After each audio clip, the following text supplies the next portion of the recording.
ଆସନ୍ତା 19 ତାରିଖରେ 5ଟି ଜିଲ୍ଲାର 800 ବରିଷ୍ଠ ନାଗରିକ ଗସ୍ତ କରିବେ ତୀର୍ଥଯାତ୍ରା।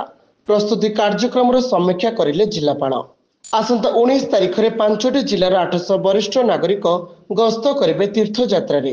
ପ୍ରସ୍ତୁତି କାର୍ଯ୍ୟକ୍ରମର ସମୀକ୍ଷା କରିଲେ ଗଞ୍ଜାମ ଜିଲ୍ଲାପାଳ। ଆଜି ସନ୍ଧ୍ୟାରେ ବ୍ରହ୍ମପୁର ରେଳ ଷ୍ଟେସନରେ ପହଞ୍ଚି ପ୍ରସ୍ତୁତି ଓ ତଦାରଖ କରିଛନ୍ତି ଗଞ୍ଜାମ ଜିଲ୍ଲାପାଳ ଭି କୀର୍ତ୍ତି ୱାସନ। ଗଞ୍ଜାମ, ଗଜପତି, କନ୍ଧମାଳ, ବୌଦ୍ଧ ଏବଂ ନୟାଗଡ଼ 5ଟି ଜିଲ୍ଲାର 800 ବରିଷ୍ଠ ନାଗରିକ ଅଯୋଧ୍ୟା ଏବଂ ବାରାଣସୀ ତୀର୍ଥ ଗସ୍ତ କରିବା କାର୍ଯ୍ୟକ୍ରମ ସ୍ଥିର ହୋଇଛି। 6 ଦିନିଆ ତୀର୍ଥ ଗସ୍ତ ସରି 24 ତାରିଖରେ ଫେରିବେ ତୀର୍ଥଯାତ୍ରୀ।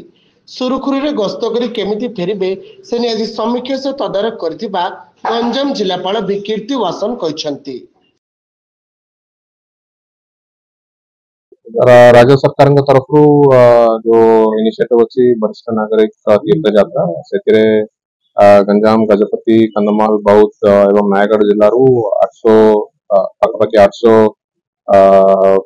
वरिष्ठ नागरिक जन जीवे अयोध्या एवं वाराणसी दर्शन करने। तार प्रस्तुति कार्यक्रम आरंभ होती आसंता 19 तारीख सका 11 कार्यक्रम आरंभ हो ट्रेन बोर्डिंग करके 14 दिनिया गस्त पर 24 फेरबार कार्यक्रम प्लान।